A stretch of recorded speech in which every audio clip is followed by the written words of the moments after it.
আচ্ছা, ধর VS code open করলাম। এখন কথা হচ্ছে যদি আমরা ভিএস কোড ওপেন করলে তো হবে না, তাই না? আমাদের কিছু জিনিস লাগবে। তো আমরা একটা সিস্টেম আছে, এটা যদি দেখি, ধরো একটা ফোল্ডার ক্রিয়েট করবো। মনে করলাম যে একটা ফোল্ডার ক্রিয়েট করবো, এখানে ক্লাসের নাম দিতে ফার্স্ট ক্লাস, ঠিক আছে? তাহলে এটা যখন ওপেন করলাম, এটা প্রথম নাম। এই ফোল্ডারের ভিতরে এখন আমাদের ভিতরে রাখবে কিছু ফাইল তৈরি করবো। তখন HTML ফাইল দিয়ে দিই। এই যে এখানে গেলাম, নিয়ে গেলাম যারা টেক্সট ডকুমেন্ট, এখানে ক্লিক করলাম, করার পর আমাদের এখানে কিন্তু ডকুমেন্ট হয়ে আছে, টেক্সট ফাইল আছে, ওয়ার্ড ফাইল। এটা কোথায় পাবো? তো কিন্তু নাই আছে না, নিয়ে যায় এই যে টেক্সট ডকুমেন্ট, ঠিক আছে? এই টেক্সট ডকুমেন্ট নিব, নিয়ে যে যেটা কথা বললাম কি এক্সটেনশন, কিন্তু টেক্সট আছে, টেক্সট ফাইলটা। তো এটা আমি এক্সটেনশন দেখা করতেছি, যে থ্রি এখানে আছে, থ্রিতে যাবো, অপশন আছে, অপশনে যাবো, যাবো ফাইল টাইপস, এটা আনচেক করে দিই, তারপর অ্যাপ্লাই। এখন আমাদের কি চলে আসে? Text file download. এখন আমরা বুঝতে পারছি যে আসলে কি ফাইল, তাই না? তো এটা আমাদের আমরা একটা এডিট করলাম, এডিট করার সময় এটার নাম দিয়েছি index.html। ফাইলটা আমি নাম দিব কি ফুলটা, মানে ওই যে ফোল্ডার ক্রিয়েট করলাম, তারপর ফোল্ডারের ভিতরে আমরা এটা রাইট ক্লিক করব, মানে মাউসে রাইট ক্লিক করে এই যে নিউ ফোল্ডার, অথবা যে নিউ আছে এখান থেকে ফোল্ডার করে দিই, করলাম। তাহলে ক্লাস 1 নামটা ফোল্ডার করব, ঠিক আছে? এর মধ্যে দিলাম যে এই ফাইলের নাম, এই ফাইলের নাম হচ্ছে নিউ দা টেক্সট ডকুমেন্ট, ঠিক আছে? এটা আপনাদের মধ্যে ছাড়িয়ে দিলাম।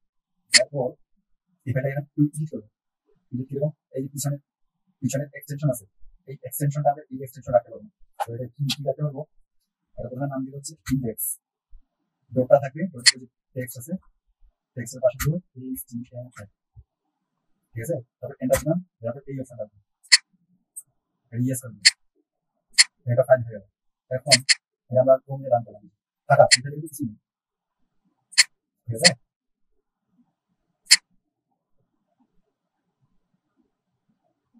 আচ্ছা, এই ফাইলটা আমরা ভিএস করে নিয়ে যাবো, ভিএস করে নিয়ে যাবো, ভিএস করে ওপেন করলাম।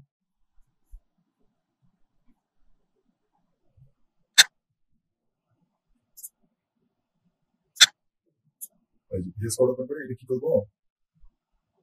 এই যে এই ফাইলটাকে ধরে এই জায়গায় আমি ছাড়বো, তাহলে ওপেন হয়ে যাবে। এটা প্রথমে একটু ইয়ে আসবে, এটা চেক দিয়ে ওপেন করতে হবে।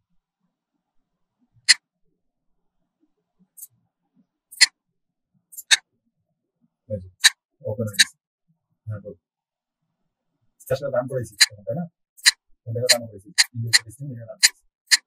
তো রান করানোর পর এখন কথা হচ্ছে আমরা এখানে যদি লিখি, আমরা আমাদের ঠিক আছে, এটা লিখলাম, এটা লেখার পর সেভ দিলাম, কন্ট্রোল এস লিখে সেভ। দেওয়ার পরে যে ফাইলটা আমাদের ওপেন করা ছিল এটা দেখা, এখনো কিছু আসেনি, মানে আমাদের কি করতে হবে? একবার রিফ্রেশ দিতে হবে, ঠিক আছে? ওইখানে আমরা লিখলাম, এটা চলে আসে। এখন আমরা আরো কিছু লিখি,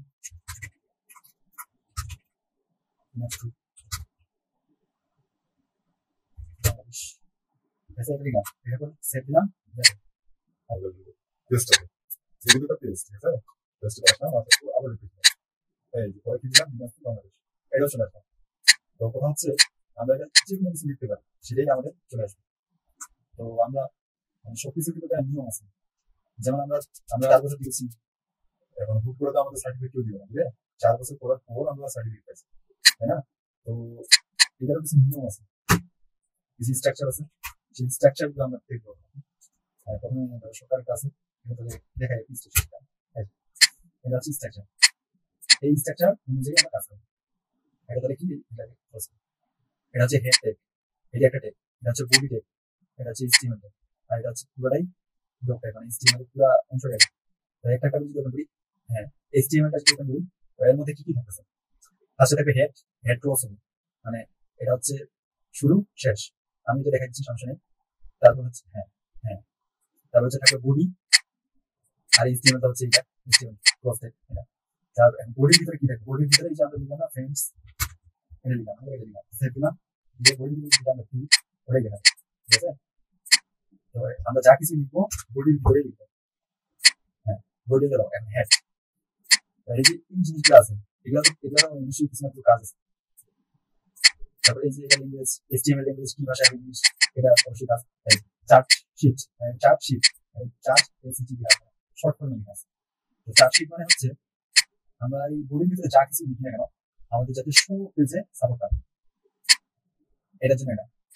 আর শো পেজে যাতে দেখায় ঠিকঠাক ভাবে, উইড হাইট এগুলো যাতে ঠিক থাকে, এই জন্য আমরা এডিট করি এই টেকটা। এগুলো আমাদের কাজ নাই থাকে সব থেকে। তো এখন আমরা এটা লিখি কি কি ছিল। হ্যাঁ, প্রথমে হচ্ছে ডক টাইপ স্ট্রিং, এটা হচ্ছে ডিক্লেয়ার করলাম যে আমি HTML ফাইলটা লিখতেছি, ঠিক আছে। এরপর ফর্মে কি দেখাবে, HTML দেখাবে, পরে ইয়া দিলাম HTML, ঠিক আছে। তারপর HTML পর কি দেখাবে, HTML পোস্ট দেখাবে, পোস্টটা আমি নিয়েছি আর নিচে লিখতে হবে। দেখা প্রথমে যখন আমরা লিখবো তখন কিন্তু আমরা লিখে তারপর শর্টকাট ইউজ করবো, কারণ আমাদের যাতে মনে থাকে।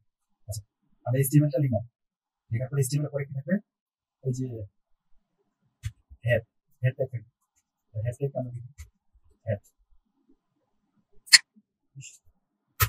হেড ট্যাগ, তো হেড ট্যাগের তো পোস্ট ট্যাগ আছে, তাহলে ওটা মিলে আসতে তো হেড শেষ হলো। এরপর হচ্ছে তারপর কি দেখো বডি, শেষ, এগুলাই থাকবে, এর বেশি কিছু থাকবে না, ঠিক আছে। তো যাই হোক,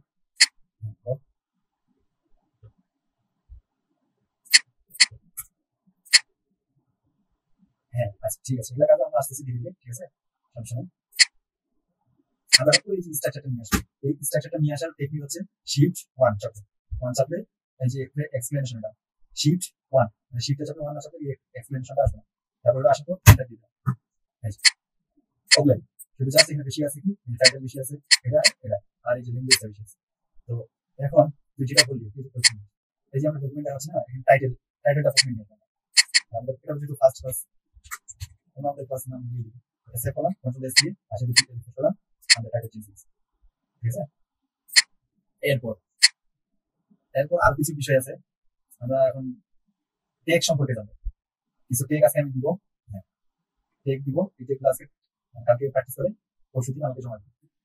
প্রথমে আমরা আসবো হেডিং মানে হেড টেক, এই স্টেপ এক কথা H1 থেকে শুরু করে H6 পর্যন্ত কয়টা টেক, 6টা টেক আছে। H1 টেক হচ্ছে সব থেকে বড়, আচ্ছা আমরা এটা দেখি পরে দেখি। H1 এটা হচ্ছে কি, এটা start tag and closing tag, তো নাম দিলাম ফার্স্ট হেডিং। তো দেখো এখন কন্ট্রোল এস দিয়ে লিখে কি অবস্থা আছে, আসছে, ঠিক আছে, আসছে কিন্তু। এরপর এই স্টুডিও দেখো, ওটা দিলাম, ওটা জাস্ট ক্লিক করলাম, ঠিক আছে, এই স্টুডিও আসে। এবার এটা হচ্ছে সেকেন্ড হেডিং দিব। আচ্ছা এখানে একটা মানে আসবে, আসার পর একটা পার্থক্য থাকবে, এটা একটু দেখি এখানে কি পার্থক্য দেখা হচ্ছে,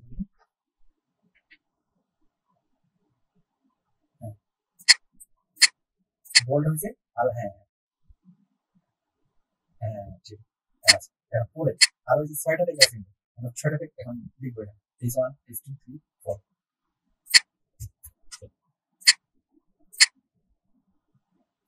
মানে এগুলা নতুন করে স্কিপ করা যায় না, দেখা কোনো সমস্যা নেই, কারণ সবকিছু জানা হয়, বুঝছেন।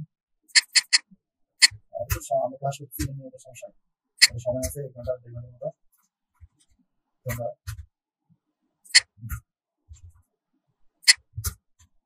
হ্যাঁ এখন প্রত্যেকটা টেকের পার্থক্য দেখিস, দেখ দেখছিস বড় ছোট, তারপর মানে আমরা এটা কি বুঝলাম যে আসলে H1টা হচ্ছে সব থেকে বড়, 2টা হচ্ছে তারপরে 3 পরে এইভাবে সবগুলো, ঠিক আছে।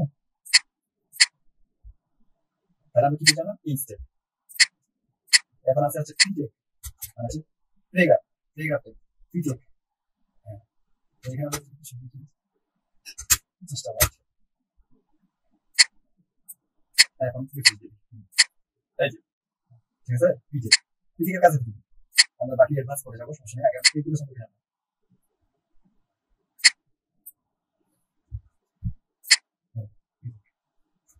তারপর আমরা শিখবো হচ্ছে বিটেক, বি মানে হচ্ছে বোল্ড, হ্যাঁ এই যে জিনিস দেখাই, এবার এই যে এখানে দেখুন জেমিং পিক্স, আমরা যে পিটেক সম্পর্কে জানা, ইনস্টেক সম্পর্কে জানা, আমরা পিটেক করে নিলাম, নেওয়ার পর আবার আমাদের নামটা দিলাম, এটা লিখলাম। তো তাহলে তো সিম্পল ভিউ হবে অবশ্যই। আমরা বিটেক বিটেক আমরা ইউজ করি, তো আমরা কথা বলতে পারছি না, বিটেক ইউজ করে হচ্ছে এখানে ট্রেনিং যাবে কাট করে নিলাম, বিটেক দিলাম, এর কিন্তু স্টাডি ইঞ্জিন আছে, তো বিটেক প্রথমে দিলাম ট্রেনিং, এটা কি হলো প্রথমে বিটেকের মধ্যে থাকলো, বিটেকের মধ্যে থাকলো হচ্ছে বিটেক, এখন রিপ্লেস দিলে কথা বুঝতে পারলি মানে বোর্ড হয়ে গেল।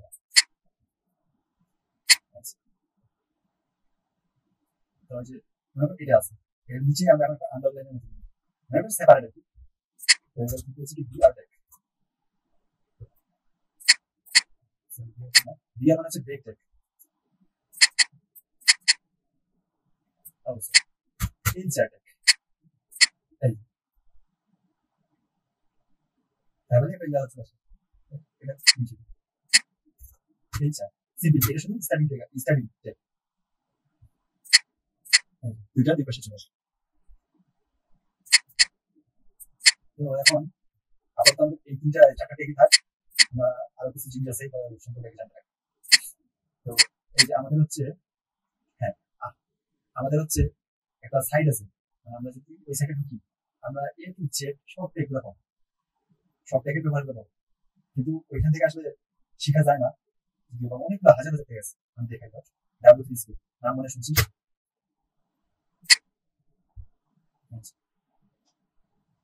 ডাব্লিউ3 স্কুলে ঢুকে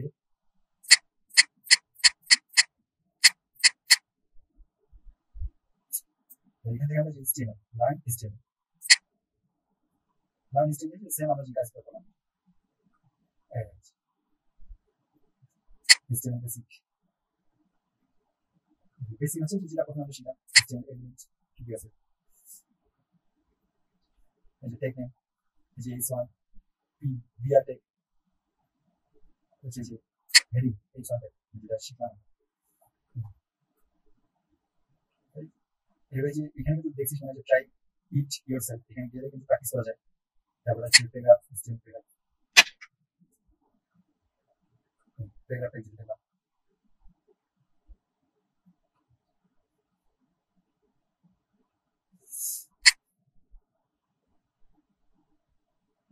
স্টাইল স্টাইল আমরা এরপরে কাজ শিখবো। তার আগে আমাদের আরেকটা কাজ হচ্ছে কি, তো কাজ হচ্ছে ওই যে ক্লোজিং টেক, ক্লোজ টেক আর হচ্ছে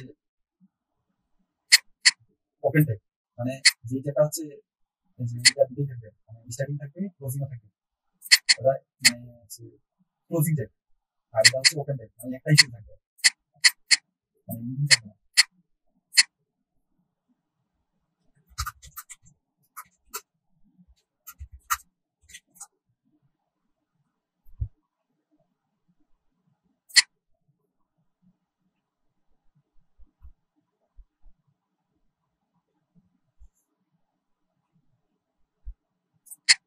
আমরা যদি দেখি যে আসলে টেকগুলা স্টার্টিং কোর্স ওপেনিং টেক স্টেমার, এটা যেটা প্রথমে দেখা টাইটেল,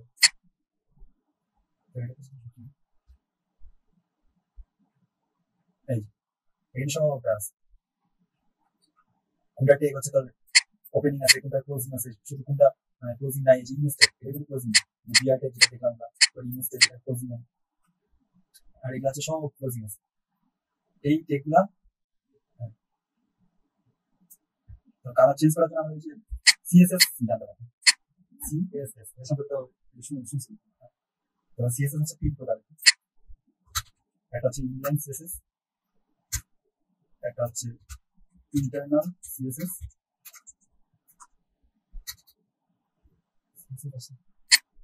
সিএসএস আর একটা হচ্ছে এক্সটার্নাল সিএসএস। তো আমরা এখন জানবো হচ্ছে ইন্টারনাল সিএসএস সম্পর্কে, ঠিক আছে, আমাদের এবারে এই দুটা সিএসএস আমরা এখন জানবো, এইটা ইন্টারনাল ইনলাইন আছে আর ইন্টারনাল। প্রথমে আমরা দেখবো ইনলাইন সিএসএস, প্রথম একটা ইনলাইন সিএসএস লেখার ক্ষেত্রে টেগের ভিতরে ফার্স্ট টেগটা যখন শুরু হয়েছে এই টেগের ভিতরে যায় স্পেস দিব, এখানে লিখে হচ্ছে স্টাইল, স্টাইল লেখার পর যে সমান চিহ্ন, সমান চিহ্ন দিয়ে কোটেশন চলে আসে অলরেডি। তো যখন আমি এটা লিখবো তখন কি লিখবো, কালার, কালার দিলাম, তারপর হচ্ছে সেমিকোলন, সেমিকোলন দিয়ে একটা কালার দিচ্ছি, ঠিক আছে, এটা কিন্তু এই স্মার্ট টেগের কালার, চেঞ্জ আছে না। তো এটা ক্ষেত্রে আমরা ফন্ট সাইজও কন্ট্রোল করতে পারি, এই যে প্রথমে একটা লিখলাম কালার দিলাম, কালারটা যখন শেষ হয়ে গেল তখন এই যে মানে এটা শেষ, প্রথম কালার একটা শেষ, এটা স্টাইলটা শেষ। এখন যাবো স্পেস দিয়ে ফন্ট সাইজ। ফন্ট সাইজ হচ্ছে মানে যেগুলো দিলাম আমরা 40 দিলাম, 40 পিক্সেল, এটা শেষ যেহেতু শেষ, ঠিক আছে দিলাম একটু বাড়ছে। তারপরে এই যে বোল্টটা আছে না, এই বোল্টটা আমরা চেঞ্জ করে দিই, বোল্টটা থাকে না এর ক্ষেত্রে যে শেষ করলাম করার পর ফন্ট রাইট, ফন্ট রাইট হচ্ছে এটা সাইজ থেকে 600 800 700 900 যত উপরে যাবে তত বোল্ট হবে। আমরা দিব হচ্ছে 400 দিলাম, ইনক্রিজ করলাম, ঠিক আছে। এরপরে এটা আমরা কি দিয়ে পাচ্ছি, এটা হচ্ছে ছোট হাতে রয়েছে, এটা ছোট হাতে রয়েছে, আমরা এটা বড় হাতে করে দিলাম, সুন্দর আছে। টেক্সট ট্রান্সফর্ম, এই যে এই অপশনটা চলে আসে, capitalise lower case upper case. প্রথমে আমরা একটা অপশন দেখব, প্রথমে নিচে লিখব আপার কেস, দেখুন আসলাম, হ্যাঁ সবলাই বড় হাতে রয়েছে। তারপরে আপার কেস বাদ দিয়ে লোয়ার কেস কোন দিব, হচ্ছে সেম হয়ে যাবে আগের মতো লোয়ার কেস। তারপর এখন দিব হচ্ছে মানে প্রথম অক্ষর দুটা শুধু, ঠিক আছে। আমরা তাহলে কি কি শিখলাম, কালারটা শিখলাম, ফন্ট সাইজ, ফন্ট ওয়েট, ফন্টটা একটু দেখি 500 দিলাম, একটু মোটা চেঞ্জ নাই 600 দিলাম। তো যে হেডিং গুলো না এই সব তারপরে সবগুলো ইয়াতে 600 থাকে। তো আমরা একটু বাড়ানো করবো, যখন আমাদের প্রয়োজন হবে আমরা বাড়ানো করবো, স্টেপ ডাউন আছে। হ্যাঁ তো এখন হ্যাঁ ঠিক আছে, আমরা ইনলাইন সিএসএস সম্পর্কে জানলাম। এখন আমরা শিখবো কি ইন্টারনাল, এটা কাটে দিলাম, ঠিক আছে। এটা করে নিলাম ইন্টারনাল। এখন ইন্টারনাল লেখার সিস্টেম হচ্ছে আমাদের এই স্টেপ হেড ট্যাগের মধ্যে থাকে, হেড ট্যাগের বাইরে গেলে ইনলাইন সিএসএস আর মানে কাজ করবে না তা না, কাজ করবে যেখানে কাজ করবে। সেটা আমরা আছে যে কিছু সিকোয়েন্স মেইনটেইন করে আমরা কাজ করি। যেমন আমরা এটা নিচে আমরা এখানেই সবসময় সিএসএস ইউজ করি, ইন্টারনাল সিএসএস ইউজ করি। তো এটার জন্য আমরা কি করবো, হ্যাঁ হেড ট্যাগের ভিতরে যেখানে ইউজ করি এখানে করতে পারিস, এখানে করতে পারিস, কোনো সমস্যা নেই, নিচে করে এটাই বেস্ট। তবে এটার ক্ষেত্রে আমরা প্রথমে কি লিখছিলাম, স্টাইল দিয়ে সময় লিখে ওটার ভিতরে দিছিলাম, তাই না। এটার ক্ষেত্রেও সেম করবো, স্টাইল লিখবো, ওপেনিং ক্লোজিং ট্যাগ আছে সেম দিলাম, লেখার পর ওই যে তখন যেটা লিখছিলাম এইটা লিখবো। তো আমরা তখন লিখছিলাম কোথায়, ইনলাইনে লিখছিলাম, তখন আমাদের ক্লাস আইডি বা ক্লাস টেক এগুলো প্রয়োজন পড়ে। কিন্তু আমরা যখন ইন্টারনাল বা এক্সটার্নাল ইউজ করবো তখন আমাদের class tag name ID name এগুলো লাগবে। আমরা এখন দেখবো ক্লাস নেম আইডি নেম কিভাবে দেওয়া যায়। প্রথমে আমরা এই যে ওই যেমন করে করছিলাম এই জনটা নিলাম, মানে এই জন এটা আমি দেখলাম এই জন হচ্ছে এটা, তারপর হচ্ছে ব্র্যাকেট দিলাম, ব্র্যাকেট না এটা আসলে এটা হচ্ছে পেরেন্থেসিস করে, যাই হোক ব্র্যাকেট দিলাম, এন্টার করলাম। হ্যাঁ এই জন এটা হচ্ছে ওপেনিং টেক, এটা হচ্ছে ওপেনিং, এটা হচ্ছে ক্লোজিং, মানে এটা কাজ এখানে শেষ, এই জনের কাজ এখানে শেষ। আমরা লিখবো প্রথম থেকে আমি কি লিখলাম, ফন্ট সাইজ 40 পিক্সেল লিখছি, কালার লিখছি কি ব্লু, তারপর হচ্ছে ফন্ট ওয়েট হচ্ছে 400, টেক্সট ট্রান্সফর্ম হচ্ছে ক্যাপিটালস। এটা সেভ করা, কন্ট্রোল এস দিয়ে দেখি পরিবর্তন হবে, কারণ আমরা তো লিখছি তাই না, পরিবর্তন হওয়ার কথা। এটা ক্যাপিটালস চেঞ্জ করি আপার কেস, তাহলে চেঞ্জটা বুঝতে হবে। মানে আমরা কি করতেছি, আমরা ইংলিশে বুঝতে পারতেছি যে এখানে ইউজ করলে আমাদের হবে, ওইখানে ইউজ করলে আমাদের হবে, কিন্তু আমরা এই দুটো জিনিস ইংলিশ আছে এটা আমরা সবসময় ইউজ করবো, আমরা ইউজ করবো প্রয়োজনের ক্ষেত্রে। এখন আমরা দেখতেছি এখন ইউজ করবো, যখন আমরা এক্সটার্নাল শিখবো তখন সবসময় এক্সটার্নাল ইউজ করবো। আচ্ছা এখন যেটা বললাম ক্লাস আইডি, এটা হচ্ছে টেক, এই জন্য হচ্ছে কি টেক নিয়ে প্রথমে কাজ করা, ঠিক আছে। টেকের কাজটা তুমি শেষ, মানে যে কোনো থাকবে যে স্পট জিনিস, এই স্পটটা চেঞ্জ স্পট না টেক স্পট চেঞ্জ হয়ে গেছে। এরপর এখন আমরা ক্লাস বসে কাজ করবো, ক্লাস আইডি ক্লাস আইডি, তারপর ক্লাস এই জন্য প্রথমে ক্লাস নিতে হবে, ক্লাস আইডি দিতে হবে, তারপরে সমান চিহ্ন এখানে ক্লাস দিবে, ক্লাস নাম যে কোনো দিতে পারে, আমি আমার নাম দিতে পারি, ঠিক আছে দিলাম। এটা আমি কপি করবো, কপি করার পর এখানে যাবো, যাই যখন আমরা ক্লাস দিব ক্লাসের আগে একটা ডোর দিব, ক্লাসে যখন ডোর দিব, ডোর দিয়ে ক্লাসের নামটা দিব, দিয়ে সেম ক্লাস ব্র্যাকেট দিব, ঠিক আছে। এটাই কপি করে দিলাম, আর একটা চিজ করি আমরা যে কোনো কালার নিতে, আপাতত আমরা যে কালার নিচ্ছি না নাম লিখে নিচ্ছি, আপাতত বেশি তারপর কোড, ঠিক আছে। হ্যাঁ তাহলে কি বুঝলাম,